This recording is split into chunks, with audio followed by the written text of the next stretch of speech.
আমার পরিবার ফুল সাপোর্টে ছিল, কারণ আমি যখন আবু সাঈদকে যখন মারা হয়, আমার বড় বোন আমাকে ফোন দিয়ে বলেছে যে দেখো তুমি এখনো মরে যাও নাই, ওকে একজন মরে গিয়েছে, একজন তার সন্তান হারিয়েছে, তার মা তার সন্তান হারিয়েছে, তুমি এখনো মরে যাও নাই, রাস্তা ছাড়া যাবে না। রাস্তা ছাড়া মানেই ওর রক্তের সাথে বেইমানি করা। আমরা কিন্তু 15 তারিখের পরেও আমরা ওই রকম অ্যাকশনে যাই নাই যে এক দফাই লাগবে আমাদের। 15 তারিখের পরে আমরা বলেছি যে আমাদের উপরে যারা হামলা করেছে আমরা তাদের বিচার চাই, আমাদের বিচার হয়নি। 16 তারিখে আবারও আমাদের উপরে 8 জন মানুষ মরেছে।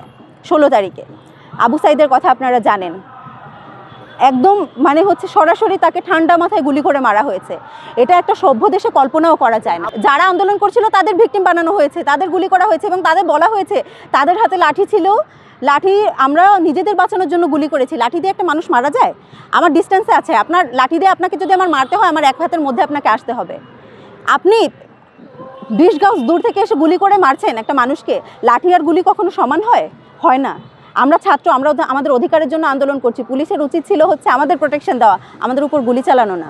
যখন দেওয়ালে পিঠ থেকে গিয়েছে 17 তারিখে, আমরা যখন আবার দেখলাম যে আবারও মারা হয়েছে, আমরা 17 তারিখে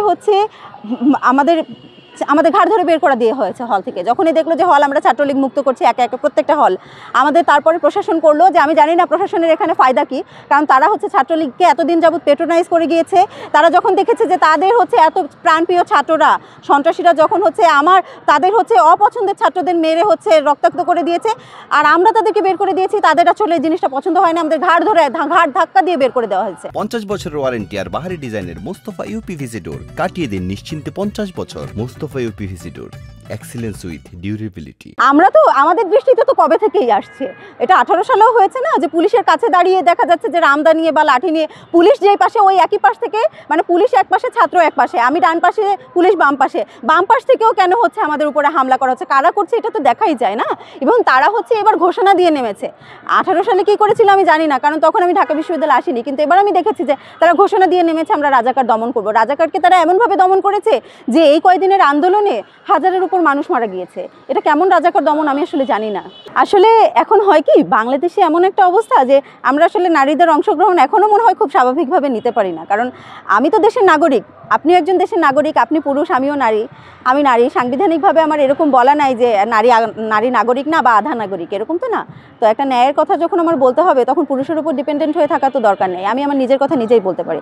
যখন আমি দেখছি যে বছরের পর বছর একজন বেকার আছে, আমার 10% কোটা আছে, কিন্তু সেই কোটারও নির্দিষ্ট কোনো বাউন্ডারি নাই। যে হলিক্রসে পড়েছে, ভিকারুননিসায় পড়েছে, ঢাকা বিশ্ববিদ্যালয়ে পড়ছে, মেডিকেলে পড়ছে, বুয়েটে পড়ছে, যে নারী, তার জন্য 10%। আর গ্রামের একজন অসচ্ছল নারী, যার মা আমার মা গার্মেন্টসে চাকরি করে আমাকে পড়াশোনা করিয়েছে, আমার জন্য 10% তো এক হবে না। আর সেই আমি দেখেছি যে মফস্বলের নারীরাই এগিয়ে এসেছে যে আমাদের কোটা লাগবে না। আমরা যদি 10%-এর জন্য প্রতিযোগিতার আমাদের কি দরকার? আমরা তো চাইলে 100%-এই প্রতিযোগিতা করতে পারি। আমরা তো পিছাই নাই এখন। আপনি যদি এবারের পরিসংখ্যানটা দেখেন, ঢাকা বিশ্ববিদ্যালয়ে যতগুলো স্টুডেন্ট ভর্তি হয়েছে 62% নারী। তো এটা আমরা তো পিছাই নাই। আমাদের যদি আপনাদের কোটা দিতে হয়, উচ্চশিক্ষায় আসার জন্য কোটা দেন, আমাদের চাকরি কোটা তো দরকার না। আর এই কথাটা সবাই বলেছে, এটা আমি বলছি এরকম না। আমার পরিবার ফুল সাপোর্টে ছিল, কারণ আমি যখন আবু সাঈদকে যখন মারা হয়, আমার বড় বোন আমাকে ফোন দিয়ে বলেছে যে দেখো তুমি এখনো মরে যাও নাই, ওকে একজন মরে গিয়েছে, একজন তার সন্তান হারিয়েছে, তার মা তার সন্তান হারিয়েছে, তুমি এখনো মরে যাও নাই, রাস্তা ছাড়া যাবে না। রাস্তা ছাড়া মানেই ওর রক্তের সাথে বেইমানি করা।